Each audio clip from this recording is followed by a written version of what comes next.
England captain Ben Stokes நேற்று மேட்ச்ல ஒரு மோசமான ஒரு விஷயத்தை பண்ணாரு. அது என்னன்றதை அதுக்கு முன்னாடி நேற்று இந்தியா பண்ண ஒரு சிறப்பான தரமான சம்பவத்தை இந்த வீடியோவில் பார்க்கலாம். ஜெயச்சந்திரனின் அடடா ஆடியோ ஆஃபர் 5 முதல் 70% வரை டிஸ்கவுண்ட். சம்மர் ஹாலிடேஸ் வந்தாச்சு, நம்ம ஜிடி ஹாலிடேஸும் வந்தாச்சு. GT holidays, south India's #1 travel brand. Chennai Silk Saree Sale. Latest collections at unbelievable prices. Up to 50% offer or branded gifts. Srinagar, Velachery, Cropate and Thiruvallur. England vs India 4th test match நேற்று மான்செஸ்டரில் நடந்து முடிஞ்சிருக்கு. Draw அப்படிங்கிற அந்த result தான் நடந்துச்சு. And அதுக்கு முன்னாடி நாம பார்க்க வேண்டிய ஒரு முக்கியமான விஷயம் என்னன்னா, இந்த மேட்சை இந்தியா தோக்குற மாதிரி இருந்துச்சு. ஆனால் இழுத்து பிடிச்சி பார்த்தீங்கன்னா ட்ரா வரைக்கும் எடுத்துகிட்டு வந்திருக்காங்க. இதுக்கு ரொம்ப முக்கியமாக இருந்த 4 பேரை பற்றி பார்க்கலாம். ஃபர்ஸ்ட் பார்த்தீங்கன்னா KL ராகுல் 90 ரன்ஸ் அடிச்சிருந்தாரு. அண்ட் அதுக்கப்புறம் சுப்மன் கில் நம்ம கேப்டன் இருக்கார்ல, அவர் ஒரு 103 ரன் அடிச்சு அவுட் ஆயிட்டாரு. அண்ட் அதுக்கப்புறமா இங்கிலாந்து விக்கெட் எடுத்து ஈஸியாக டீம் முடிச்சு விட்றலாம் அப்படின்னு தான் நினச்சாங்க. ஆனால் அங்கே தான் வாஷிங்டன் சுந்தரும் ரவீந்திர ஜடேஜாவும் பயங்கரமாக ஆடி நேற்று இந்தியாவை ட்ரான்ற லெவலுக்கு எடுத்துகிட்டு வந்தாங்க. அண்ட் அவங்க 2 பேருமே தலா 2 பேருமே 2 செஞ்சுரி அடித்து ரொம்ப ஒரு ஸ்ட்ராங்கான இடத்துல தான் இருந்தாங்க இந்தியா. அண்ட் முக்கியமாக பார்த்தீங்கன்னா ரவீந்திர ஜடேஜா நேற்று மேட்ச்சில் கலக்கிட்டாரு. அவர் இப்போ இந்த சீரீஸ் ஃபுல்லாகவே பார்த்தீங்கன்னா ஒரு பேட்டிங் ஆல்ரவுண்டராக மாறிட்டு வராருன்னு சொல்லலாம். ஏன்னா எல்லா மேட்ச்லேயுமே 50+ ரன்ஸ் அடிச்சிடுறாரு. அண்ட் நேற்று அவரோட 100 அடிச்சிட்டாரு. அவர் இங்கிலாண்டில் அடிக்கிற முதல் 100 இது. அண்ட் வாஷிங்டன் சுந்தருக்கு டெஸ்ட் மேட்ச்சில் இதுதான் அவருக்கு முதல் 100. அண்ட் ஃபர்ஸ்ட் இன்னிங்ஸில் இந்தியா தான் ஃபர்ஸ்ட் பேட்டிங் பண்ணாங்க. முடிஞ்ச அளவுக்கு ரன்ஸ் அடித்தாங்க. பட் பெரிய ரன்ஸ் அவங்களால எடுக்க முடியல. அதை தொடர்ந்து இங்கிலாந்து ஆடும்போது கிட்டத்தட்ட 600 ரன் அடித்து ஒரு பெரிய டார்கெட் நமக்கு கொடுத்தாங்க. அதை எப்படியாவது அடித்து நம்ம டார்கெட் செட் பண்ணுறதுக்குள்ள நமக்கு கண்டிப்பாக இங்கிலாந்து தான் ஜெயிப்பாங்க, இங்கிலாந்து தான் ஃபேவரட்ஸ் அப்படிங்கிற மாதிரி ஒரு நிலைமை தான் இருந்துச்சு. 4வது நாள் வரைக்கும் இங்கிலாந்து தான் இந்த டெஸ்ட் மேட்சை டாமினேட் பண்ணிட்டு இருந்தாங்கன்னு சொல்லலாம். அண்ட் முக்கியமாக அந்த 5th டே தான் அப்படியே மாறுச்சு. 4th day second innings India batting ஆடுறதுக்காக வந்தாங்க. எடுத்தோன்னே பார்த்தீங்கன்னா பேக் டு பேக் 2 விக்கெட் போயிருச்சு. அண்ட் ஃபர்ஸ்ட் விக்கெட் ஜெய்ஸ்வால் 0 ரன்ஸில் அவுட் ஆயிட்டாரு. டீமோட ஸ்கோருமே 0ல தான் இருந்தது. ஸோ 0 for 1 அப்படின்னு இருந்தது. அண்ட் அதுக்கடுத்து களமிறங்கின சாய் சுதர்சனும் டக் அவுட் ஆக ஸோ இந்தியா 0 for 2 விக்கெட்ஸ் அப்படின்ற மாதிரி நிலைமையில இருந்தது. ஸோ இந்த இடத்துல இருந்து நம்ம இந்தியாவை பார்க்கும் போது கண்டிப்பாக இந்தியா தோத்துரும் அப்படிங்கிற மாதிரி தான் நிறைய பேர் நினைச்சிருப்பாங்க. அண்ட் அதுக்கப்புறமா களமிறங்கின KL ராகுல் அண்ட் சுப்மன் கில், கேப்டன் சுப்மன் கில் 2 பேருமே பேட்டிங்கில் சிறப்பாக ஆடினாங்க. அவங்க டுவர்ட்ஸ் அந்த 4th டேயோட எண்டு வரைக்கும் ஆடினாங்க. அண்ட் செகண்ட் டேவுமே அவங்க தான் ஸ்டார்ட் பண்ணாங்க. 2 பேரோட பார்ட்னர்ஷிப் ரொம்பவே ஸ்ட்ராங்காக போயிட்டு இருக்கும் போது KL ராகுல் ஜஸ்ட் மிஸ்ல அவரோட 100 மிஸ் பண்ணாரு. 90 ரன்ஸ்ல அவர் விக்கெட் போயிருச்சு. அண்ட் அதை தொடர்ந்து சுப்மன் கில்லுமே பார்த்தீங்கன்னா 100 அடித்த உடனே அவுட் ஆயிட்டாரு. ஒரு மாதிரி இங்கிலாந்து ஸ்ட்ராங்காக தெரியுறாங்க, கண்டிப்பாக கம்பேக் கொடுத்துருவாங்க. ஒரு பக்கம் ஜோஃப்ரா ஆர்ச்சர், ஹாரி ப்ரூக் எல்லாருமே இருக்காங்க, சூப்பராக எடுத்துகிட்டு வந்துருவாங்க அப்படின்னு தான் நினச்சிக்கிட்டு இருந்தோம். ஆனால் அங்கே தான் பார்த்தீங்கன்னா 2 பேர் நமக்கு ரொம்ப பிடிச்ச ஃபேவரட்டான வாஷிங்டன் சுந்தர், நம்ம ஊர் பையன், அண்டு ஜடேஜா சூப்பராக மேட்சை எடுத்துகிட்டு போனாங்க. 2 பேருமே ரொம்ப ஸ்ட்ராங்காக அந்த டீமோட மெயின் பிரைம் போலர்ஸ் எல்லாரையுமே சூப்பராக டார்கெட் பண்ணி ஆடினாங்க. அண்ட் இங்கிலாந்துக்குமே தெரிஞ்சிருச்சு இவங்க 2 பேர் சூப்பராக ஆடிட்டு இருக்காங்க, கண்டிப்பாக அவங்க விக்கெட் எடுக்கிறதே ரொம்ப கஷ்டம், பேசாமல் நம்ம இதை வாக் அவுட் பண்ணிடலாம் அப்படின்ற மாதிரி நம்ம பென் ஸ்டோக்ஸ் என்ன பண்ணார், ஒரு 15 ஓவர் தான் இருக்குது அந்த டேல, அது முடிஞ்சதுன்னா ட்ரா ஆகிடும் மேட்ச் அப்படின்றதுனால என்ன பண்ணார், 15 ஓவர் இருக்கும் போது 2 பேரும் ஜடேஜாவும் சரி வாஷிங்டன் சுந்தர் 2 பேருமே 80ஸ்ல ஆடிட்டு இருக்கும் போது ஒரு மோசமான ஒரு விஷயத்தை போய் பண்ணார். நம்ம கால் ஆஃப் பண்ணிடலாம் மேட்சை, ட்ரா ஆக்கிடுறோம், நாங்கள் வித்ட்ரா பண்ணிடலாம் அந்த மேட்சை அப்படிங்கிற மாதிரி ரவீந்திர ஜடேஜா கிட்ட போய் கேட்டார். அதுக்கு ரவீந்திர ஜடேஜாவும் சரி வாஷிங்டன் சுந்தருமே சரி ஏன் இந்தியன் டீமே பெருசாக அதெல்லாம் மைண்ட் பண்ணிக்கல.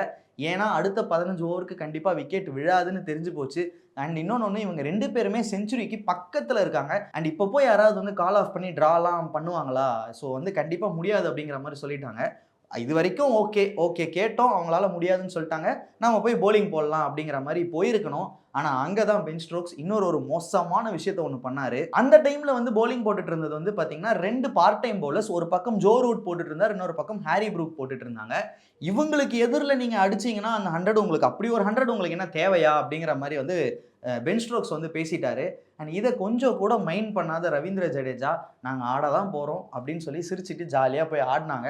2 பேருமே சரி, ரவீந்திர ஜடேஜாவும் சரி வாஷிங்டன் சுந்தர் 2 பேருமே பயங்கரமாக ஆடி அவங்களோட 100 வந்து கம்ப்ளீட் பண்ணிட்டாங்க. ஸோ நான் முன்னவே சொன்ன மாதிரி வாஷிங்டன் சுந்தருக்கு இதுதான் அவரோட முதல் டெஸ்ட் 100 அண்ட் ரவீந்திர ஜடேஜாக்கு இங்கிலாந்து சாயிலில் இது அவருக்கு ஃபர்ஸ்ட் 100. பென் ஸ்ட்ரோக்ஸ் சொன்னது வந்து பார்த்தீங்கன்னா இந்த ஏரியாலலாம் வந்து ஸ்ட்ரீட் கிரிக்கெட் ஆடும்போது இந்த சின்ன பசங்களாம் அடிச்சுக்குவாங்களே, நான் வந்து போலிங்கே போட தெரியாதவனை வந்து போட விடுவேன், அப்போ நீ அடிச்சு வின் பண்ணுறதுலாம் ஒரு விட்ரியாடா அப்படிங்கிற மாதிரி இவனுக்கு கலாச்சிக்குவாங்களே, அந்த மாதிரி தான் உண்மையிலே பென் ஸ்ட்ரோக்ஸ் போயிட்டு ஜடேஜா கிட்ட போயிட்டு சொன்னார்.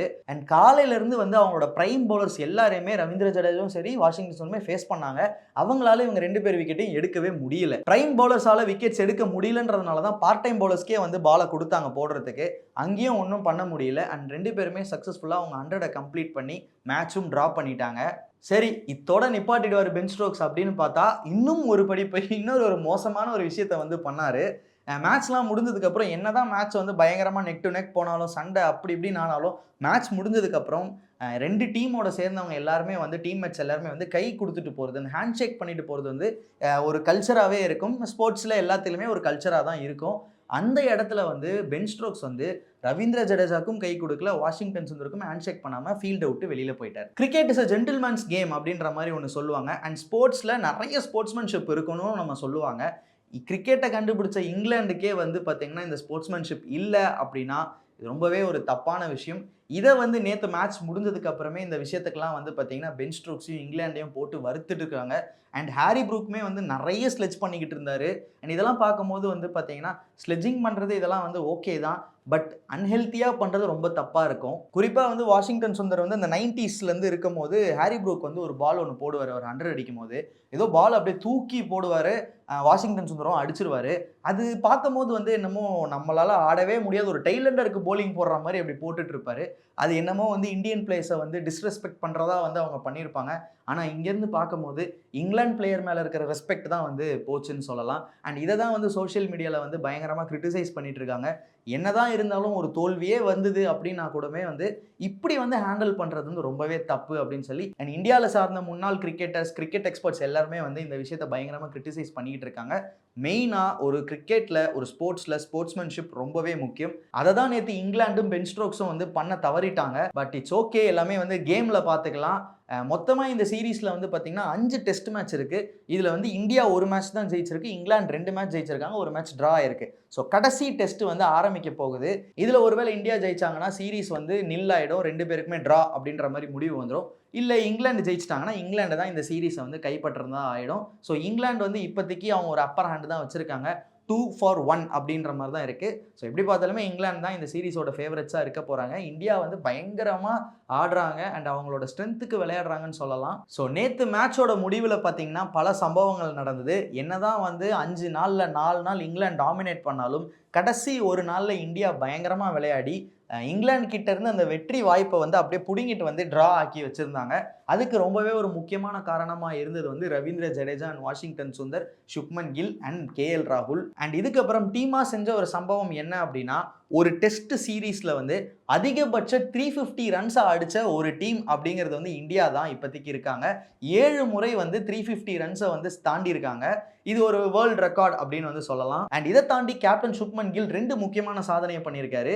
என்னதான் சுப்மன் கில் வந்து கேப்டன்சி கொடுக்கும்போது அவர் நல்லா பண்ணுவாரா, நல்லா பண்ணுறாரா அப்படின்ற கிரிட்டிசிசம் இப்போ வரைக்கும் இருந்தாலும் ஆஸ் அ பேட்டரா அவர் உண்மையிலே பயங்கரமாக ஆடிக்கிட்டு இருக்காரு. அண்ட் இதுக்கு முன்னாடி ஒரு டெஸ்ட் சீரீஸில் 4 செஞ்சுரி அடித்த 2 பேர் யாருன்னா Don Bradman and Sunil Gavaskar.